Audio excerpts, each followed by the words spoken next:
Shalom. Tema renungan pada pagi hari ini adalah pelayanan sebagai ibadah. Diambil dalam teks Roma pasal 12 ayat 1. Demikian firman Tuhan. Karena itu saudara-saudara, demi kemurahan Allah, aku menasehatkan kamu, supaya kamu mempersembahkan tubuhmu sebagai persembahan yang hidup, yang kudus, dan yang berkenan kepada Allah. Itu adalah ibadahmu yang sejati. Banyak orang yang percaya sering memisahkan antara ibadah dan pelayanan, seolah keduanya berada dua dunia yang berbeda. Ibadah di satu sisi dianggap sebagai aktivitas spiritual hanya dalam gereja, sedangkan pelayanan dipandang sebagai kegiatan sosial atau aktivitas gerejawi biasa. Namun Rasul Paulus dalam Roma pasal 12 ayat 1 memecah dikotomi ini dengan menegaskan bahwa pelayanan kita kepada Tuhan dan sesama adalah sebuah ekspresi ibadah yang sejati. Dalam konteks ini kita akan menelusuri ada beberapa makna pelayanan sebagai ibadah. Yang pertama adalah apa itu motivasi ibadah? Motivasi ibadah adalah kemurahan Allah. Rasul Paulus membuka Roma 12 ayat 1 dengan frasa yang sangat penting. Karena itu, demi kemurahan Allah. Kata penghubung karena itu menunjuk pada seluruh eksposisi sebelumnya, khususnya Roma pasal 1 sampai 11 yang berisi tentang doktrin keselamatan hanya oleh kasih karunia. Kemurahan Allah menjadi fondasi dan dorongan utama bagi ibadah dan pelayanan kita. Paulus tidak memerintahkan kita untuk melayani agar kita mendapatkan belas kasihan Allah, melainkan karena kita telah menerima belas kasihan itu. Ini adalah perubahan paradigma yang sangat mendasar.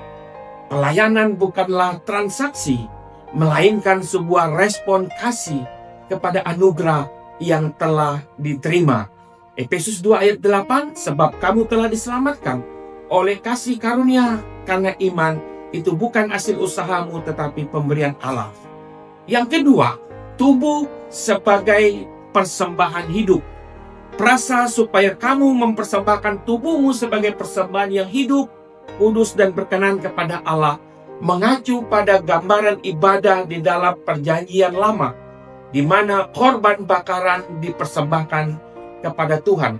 Namun dalam konteks hari ini, yang dipersembahkan bukan lagi hewan, melainkan tubuh kita sendiri, yaitu hidup kita, aktivitas kita sehari-hari.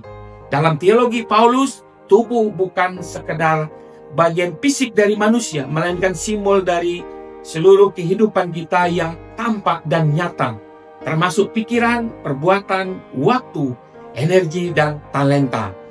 Dalam konteks pelayanan, bukan apa yang dilakukan di gereja, tetapi bagaimana kita menjalani kehidupan sehari-hari. Bekerja dengan jujur, membina keluarga dengan kasih, menjadi terang di tengah masyarakat. Lalu yang ketiga adalah pelayanan sebagai wujud ibadah sejati.